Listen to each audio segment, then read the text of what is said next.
Hi everybody, welcome back to my channel. My name is Lisa B. I'm going to tell strange family stories today. So I have very interesting relatives, so I thought that I would talk about my very interesting family and try very hard to work on my placing skills because they're about zero.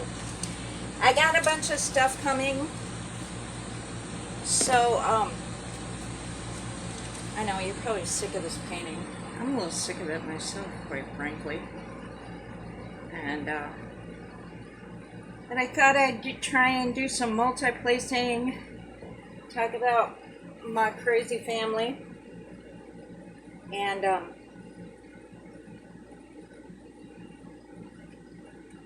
everybody I'm going to talk about is dead. So I don't think anybody's going to be upset if I talk about it. If for some odd, bizarre reason, excuse me, somewhere down the road, one of my long-lost relatives happen to see this in the future and go, that's a lie. I'm sorry. I'm just going to tell you what I know. And I know some, but I don't know all. So some of it's guesstimate, some of it's not. Some of it's like, oh yeah, okay. Let me get my glasses.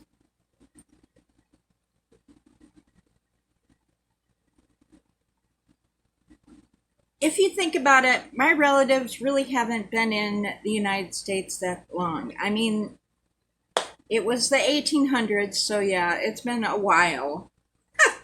But, you know, nobody in my family came over on the Mayflower. Let's just put it that way.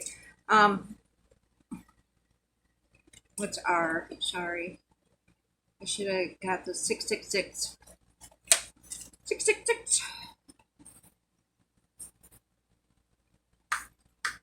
And a lot of times when people left the old country, they were,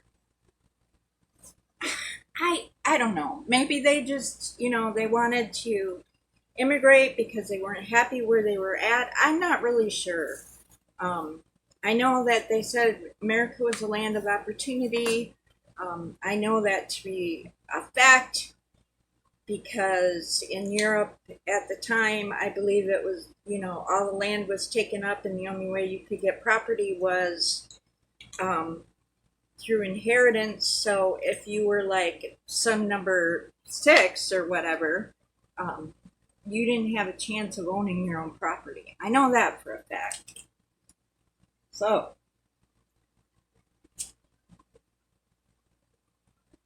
after my dad died, I remember I went to see my mother, and we were laying in bed, and she had this book.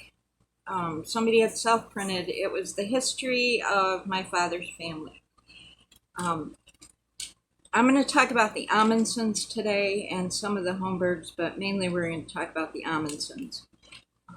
Yeah, I'm trying to single place and I'm trying to multi-place today, so don't watch. There'll be a lot of pushing them around. Maybe I'll just single place. I don't feel like messing with it. Anyway, so I was like, wow, cool. And my mom was in the book.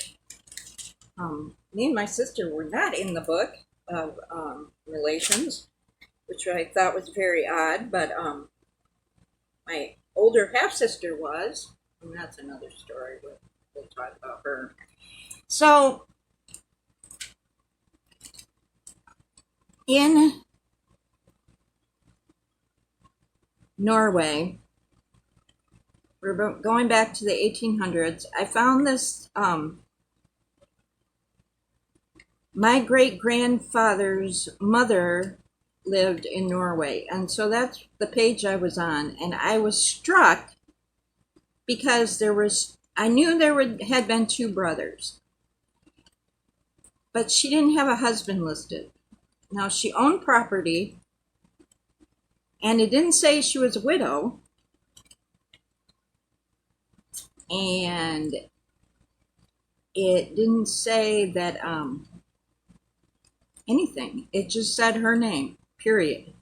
End of story. She had two sons. They immigrated to the United States. I know she owned property. She lived in her own house. But whether her father gave her that property, it's lost to the annals of time. So anyway, the two brothers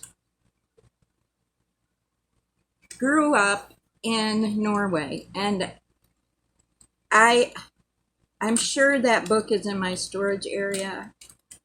After my mother died, I asked my sister Christy, because we're my dad's daughters. My older sisters are my mom's children. She asked me if I wanted these pictures, because my dad had like an old trunk, like an old black trunk. And in it, he had stuffed all different pictures of his family in there, and they were all jumbled together. And my sister Christy does not like clutter. She's interested in the history of our past, but she's just, I don't want this stuff. Do you want it? And me, I can't stand it. Of course, I want it because, it's my heritage. What in God's green earth I'm going to ever do with all these pictures, I have no idea. But there's pictures, there's letters, there's documents, it was all jumbled together. It was his mom's side of the family and his dad's side of the family, and when I was on vacation, I dumped it all out in the room I was staying, and I was trying to separate. First, I tried to separate by family, and it got very confusing, who is so-and-so. And not only that, but there was also pictures of friends and, just from a life. There's Christmas cards from people you think you're related to, but you're actually not related to because they were friends. Anyway, I digress. Apparently this woman, I'm going to say she wasn't married. And she had two sons. And whether they were twins, I have no idea. As far as I know, that side of the family was Lutheran and very, very religious. So how this woman had two sons, lived in her own house, I have no idea. Did her husband die and they just didn't put his name in? Was she violated? Was she, I want to say but was she just, a free spirit? I have no idea. I don't know. I really don't know. But what I do know is that these two boys immigrated to the United States. Now, back then in Michigan, in the city that they immigrated to, which is Howard City, at the time, all the Norwegian people went there. They either went to Minnesota or they went to Michigan. I'm sure they went all over the place, but I know for sure two of those, North Dakota, South Dakota, Minnesota, and Michigan was full of Norwegian people. I know Wisconsin had a lot of Germans. I know in the southern part of Michigan, like under Grand Rapids and up, was a lot of Dutch settlers. And there was the French, and the French were the northern part of Michigan because they came over to be fur trappers, and they were French Canadian, and they would go back and forth because back in the day, it wasn't like it is now. They would travel between Canada and the United States without, really thinking twice about it. It's just what happened. So the two brothers went to Michigan and moved to this town. And the whole town was Norwegian people, and they conducted all their business in Norwegian. Everything was done in Norwegian. Nobody spoke English. The two brothers ended up buying property.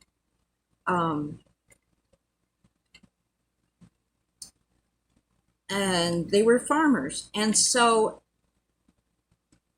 my great-grandfather and his brother sent to Norway for wives.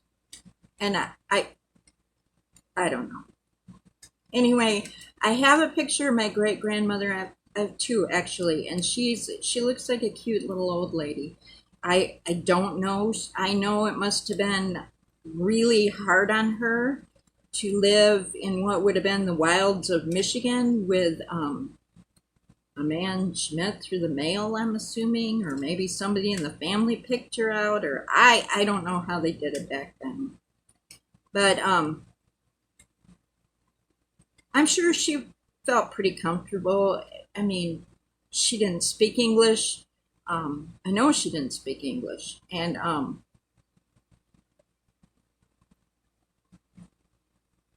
I'm sure, there was plenty of other Norwegian people that she felt comfortable with, that she could talk to. And I don't know, maybe she found it exciting to move to a new land. Maybe she was sorry. Maybe she missed her family. Not a lot survives. And I believe her name was Anna. But I don't have the book, so I think her name was Anna. Anyway, their last name was Amundsen. And for some reason, which I don't understand, a lot of people did this. They wanted to be Norwegian, but they wanted to be American at the same time. So they changed their name from Amundsen to Thompson. So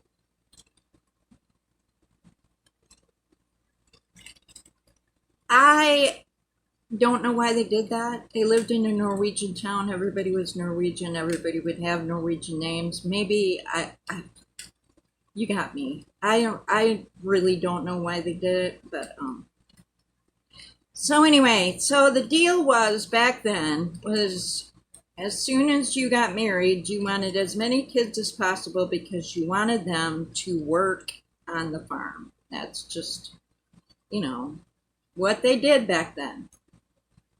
So apparently, my great-grandparents had at least 6 children, but I'm only going to speak about 5 because they either have 5 or 6. I don't know. I don't have the book in front of me.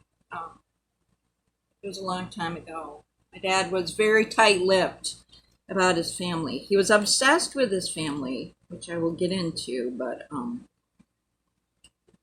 don't know. So anyway, I know for sure, I had 3 great aunts. Selma, Hazel, and Rebecca. And we always called her Becky.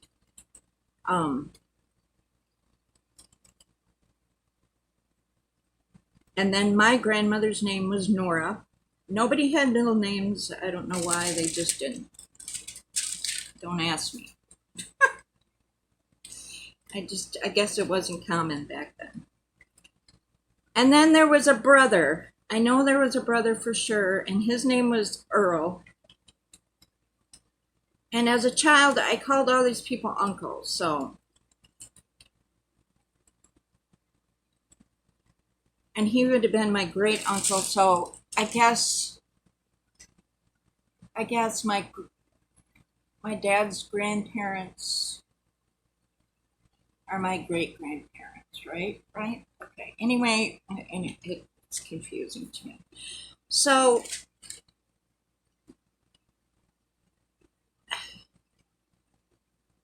I get the feeling that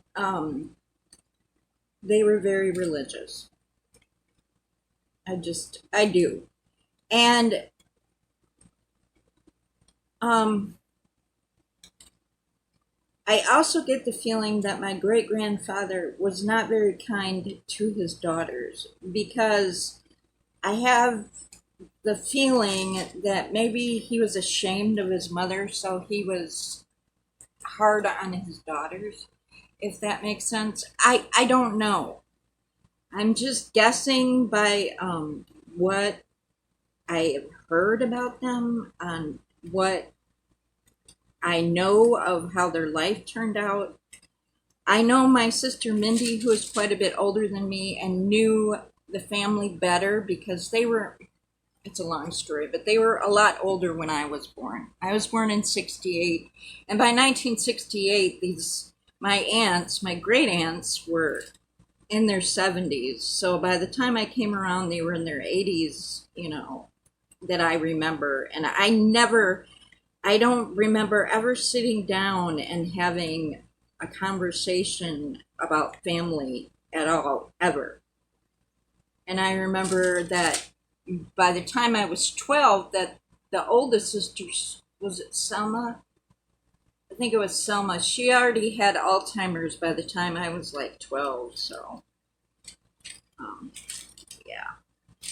Anyway, so what I understand is that he was hard on his daughters in particular, and so they could not wait to get off that farm. My grandmother Nora, her sisters, my uncle, and I'm sure the other uncle, bless his heart, I can't remember his name, but I know he exists. They all went to college. Now, they went to college in Minnesota at a Lutheran college. They all graduated. My Uncle Earl actually became a Lutheran minister. I remember visiting him. He was retired at the time. I, as a child, was scared half to death of him, because he always wanted me to sit on his lap. He was a very, very nice guy. But he always wanted me to sit on his lap, and he would do this thing he called the horsey. Excuse me, I'm moving this around. Where he would bounce his knee, and then he would let his knee drop, and then you would fall, and he would catch you. And it's one of those things that adults think is hilarious, that kids are like, holy crap, what are you doing to me? I don't know you that well, and my parents are like, oh, isn't that cute? I'm pretty sure his name's Earl. Anyway. So all the sisters left and went to college. And then after college, what are you going to do? It's, by this time, 1900, maybe 1905. I don't know. But there's their dad, and I'm sure they were dying to get out of there, because a visiting minister came, and my grandmother Nora, I guess, took a shine to him. Well, he really was not,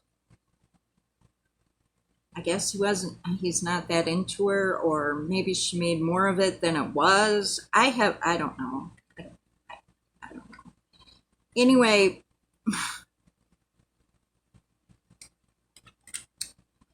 my grandmother Nora was heartbroken that I guess he didn't love her back, or maybe he just, I don't know, but he rejected her. And so my grandpa Carl Oscar Holmberg, who she always called Oscar, what showed up. I'm not sure. I think he was visiting his family. He worked in Detroit, and he was a bookkeeper, and obviously he was educated somewhere. I mean, you just don't fall into that stuff. And I'm sure she was totally thrilled, because, aha, here's a man even though he's older than her, I guess she liked him. I've seen pictures of him. He was handsome. But, you know, I think the main draw with Carl Oscar was that he lived in Detroit, which is way across the state from her dad, and not on the farm. And so I'm sure she loved him. I mean, in her way. But anyway, she married him, and they went to Detroit.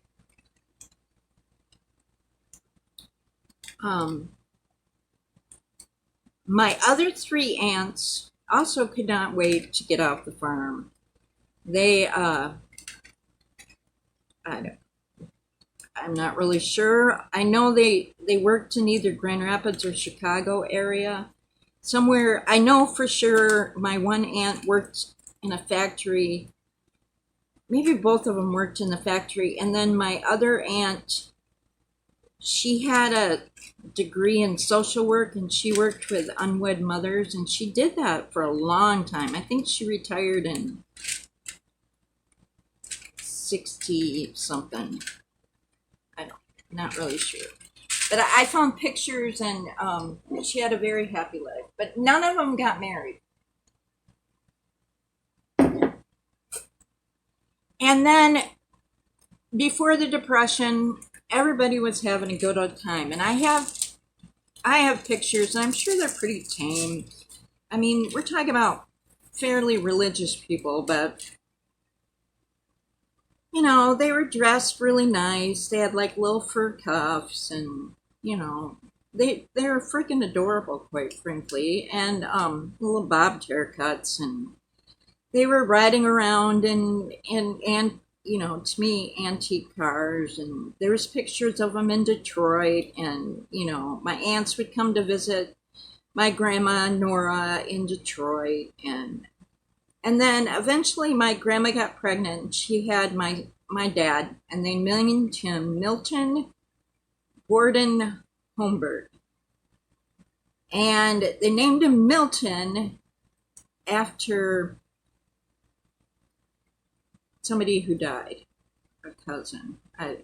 They were very morbid back then. I'm sure they meant it as like a tribute, but to me it's, I don't know, strangely morbid. Anyway, so then, meanwhile, back on the farm,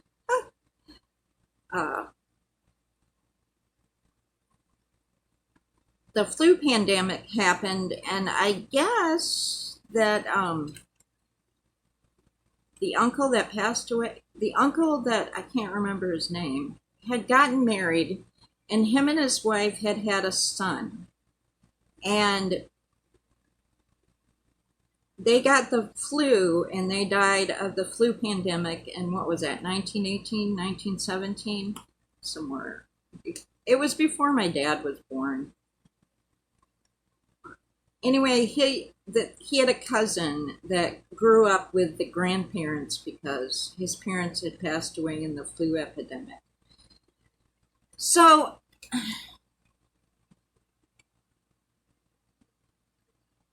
everything was fine and dandy. I guess they were living the good life in Detroit.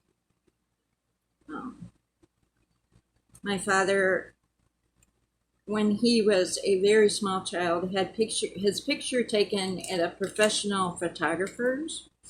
And I'm sure my grandmother spoiled him half to death because she was obsessed with my father. Obsessed. Anyway, and my mother said to me one time, you can tell they had money because my dad was wearing shoes, and I guess back then he had shoes. I mean, like with soles and shoelaces, all that, and a little outfit and stuff. And he was sitting on a hobby horse, or I have the picture. He's freaking cute as can be. Little sandy blonde. You know, I can't tell in the picture, but I know he had sandy blonde hair and blue eyes, and he was probably freaking adorable, and everybody adored him. And he had three aunts who I'm sure doted on him, and then his mother thought he was the center of her universe. And So everything was fine and dandy in Detroit. And then the Great Depression. And I will be right back. Hey, you guys, I'm so sorry. I'm watching the video back to make sure everything looked okay. Didn't look okay. I'll try and do better. Sorry. You had a nice shot of just the table and not the diamond painting at all. So. See? Okay. Get back. Okay, sorry. Again, deeply apologize. Okay.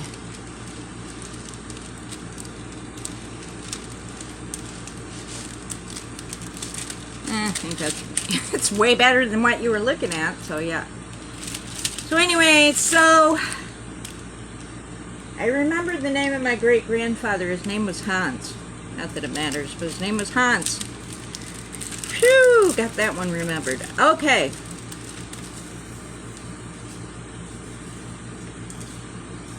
Sorry, shaking my drums. Shake it up, baby, now. So here we go. So everything was fine and dandy until the Great Depression. Well, apparently either, I think my grandfather, Carl Oscar, I think he lost his job or his money. It couldn't have been his, he had some money because they ended up moving back to Howard City and they bought some property on a lake and they lived in a house.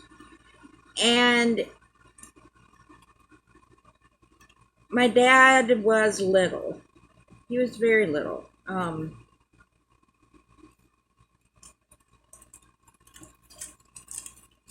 I think he was 3 or 4. And I don't think it was that big of a deal for him because he had cousins to play with.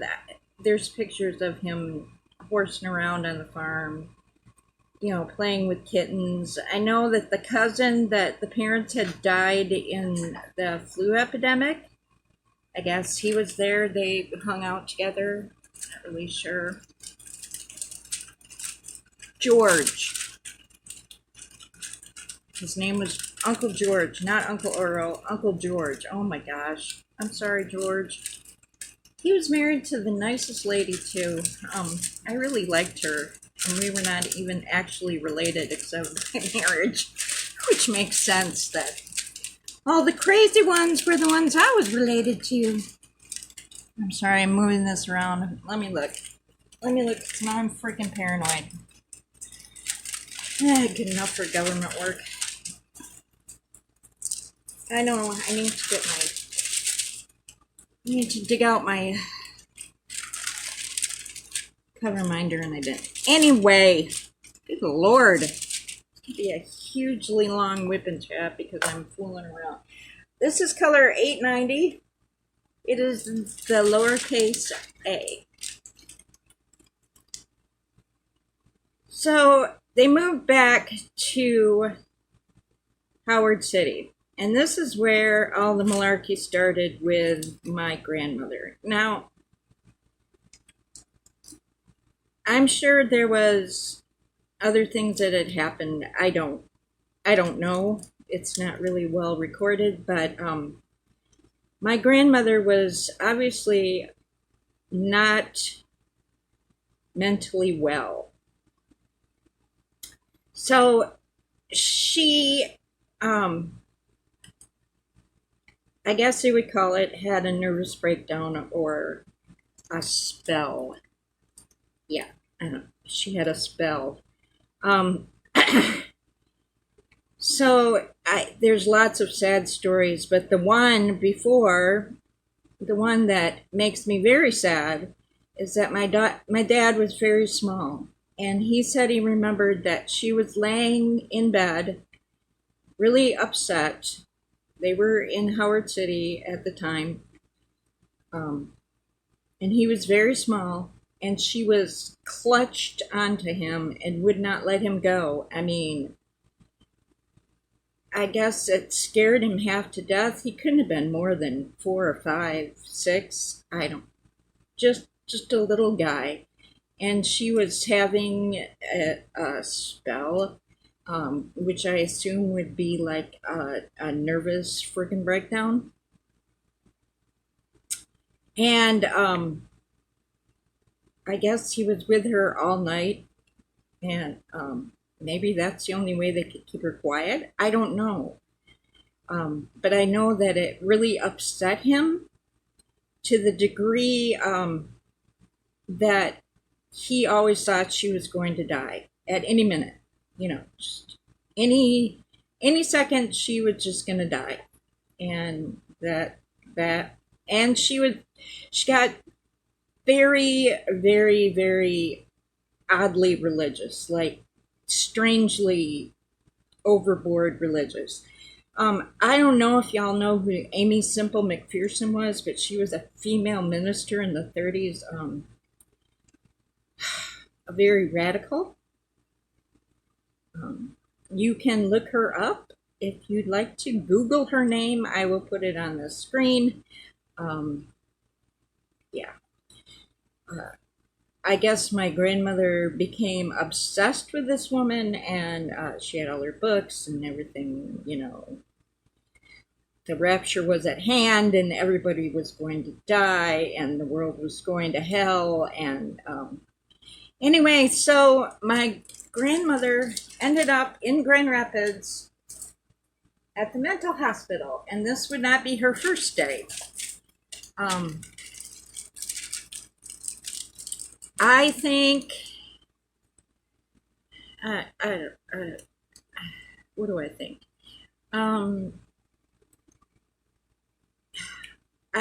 First I thought she was schizophrenic, and then I thought she was bipolar, and maybe not bipolar, just depressed.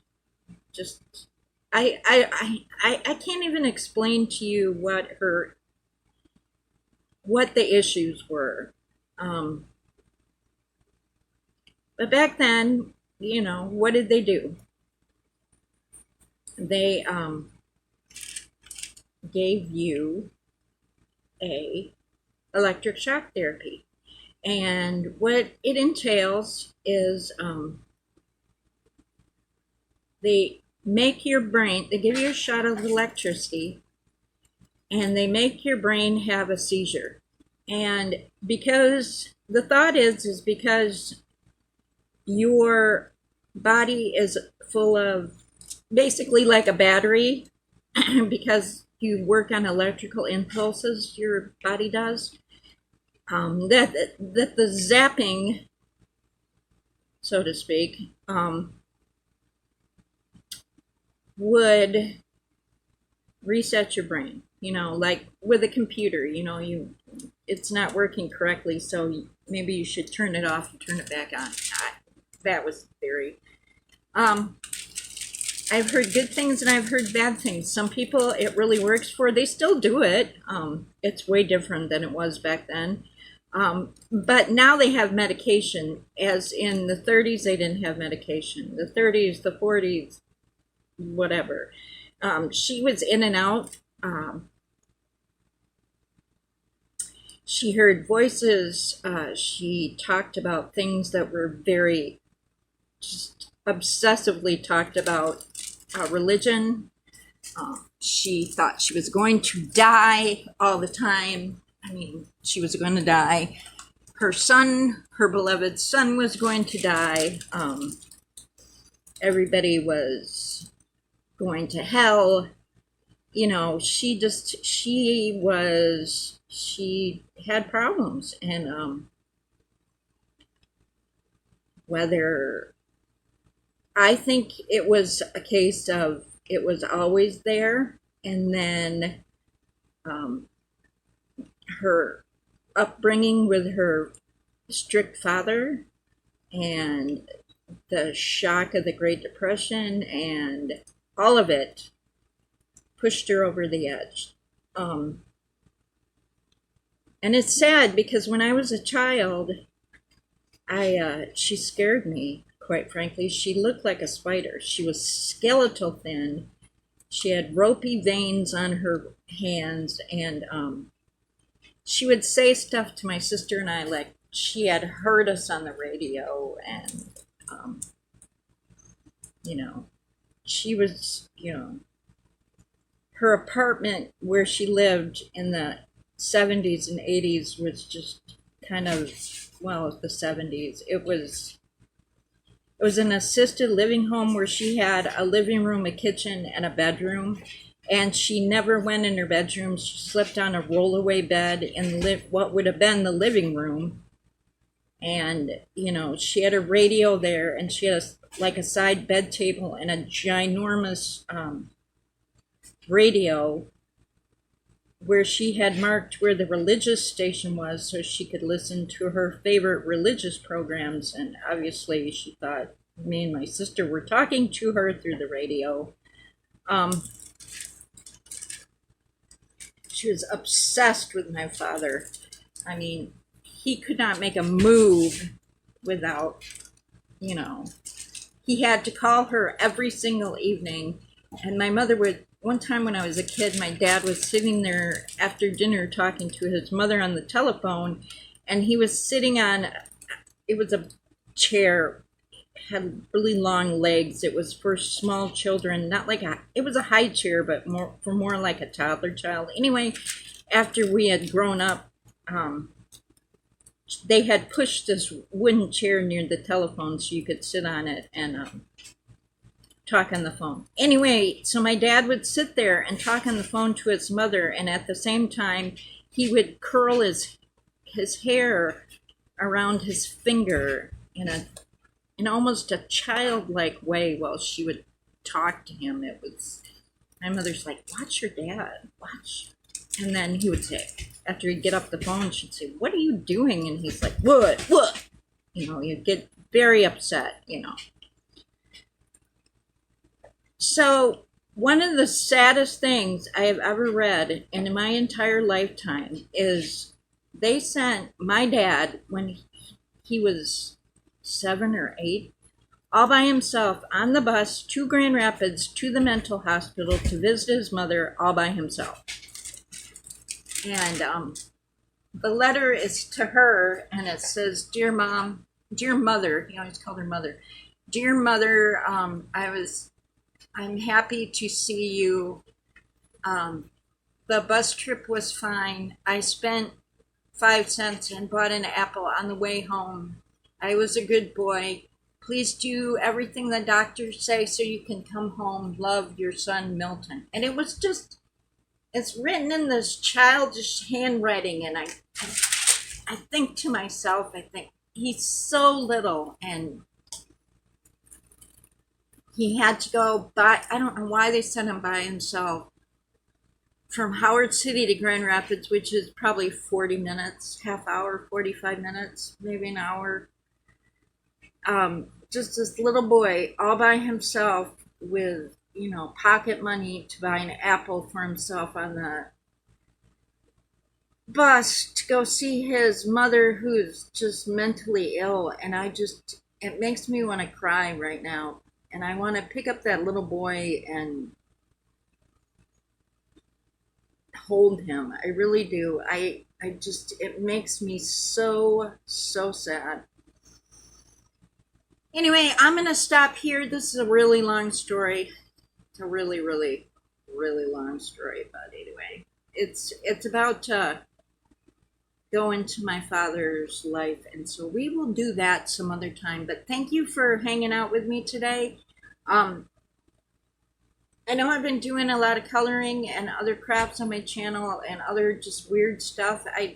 It's just been a weird summer, and I feel like doing other strange stuff.